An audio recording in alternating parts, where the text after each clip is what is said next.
यह जान गई तो सब कुछ खत्म हो जाएगा। रिया की जिज्ञासा और बढ़ गई।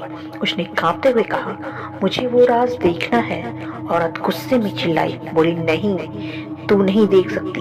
लेकिन तभी हवेली की दीवारें हिलने लगी। पुराने ताले अपने आप ही टूट गए और एक गुप्त रास्ता खुल गया। रिया ने देखा, वहां जमीन के नीचे एक कमरा था जिसमें कांच के बड़े बड़े जार थे और हर जार में इंसानी दिमाग जैसा कुछ तैर रहा था। रिया डर के मारी जार के पास गई और तभी उसे उस जार में से अपने पिता का चेहरा दिखाई दिया। रिया ने कहा, पापा आप। जार के भीतर से उसकी आवाज गूंजी, रिया भाग जा यहाँ से, तू मेरी गलती मत दोहरा।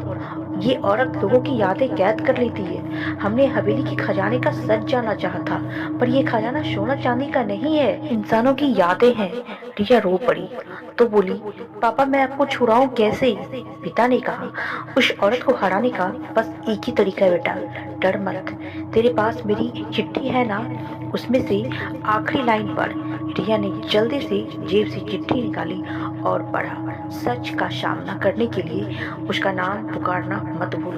क्या था? औरत ने गुस्से में रिया पर झपटा, तेरी यादें अब मेरी होगी। रिया कांप रही थी, लेकिन उसने जोर से चिल्लाया, मैं हूँ रिया और मैं अपने पापा की बेटी हूँ। मेरी यादें सिर्फ मेरी है।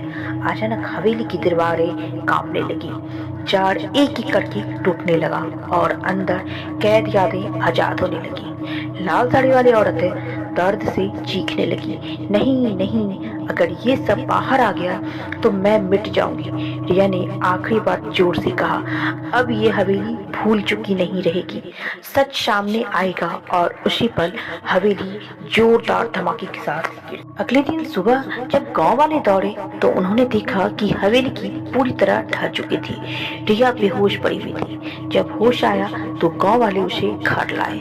उसने उसे सब कुछ बताना चाहा, लेकिन जब उसने बोलने की कोशिश करी तो शब्द गले में अटक गए। उसके होठ हिल रहे थे पर ये आवाज नहीं निकल रहा था। गांव वाले डर के मारे एक दूसरे को देखने लगे, क्योंकि रिया की आंखें अब वैसे ही खाली थी जैसे उन सबकी थी जो हवेली से लौटे थे।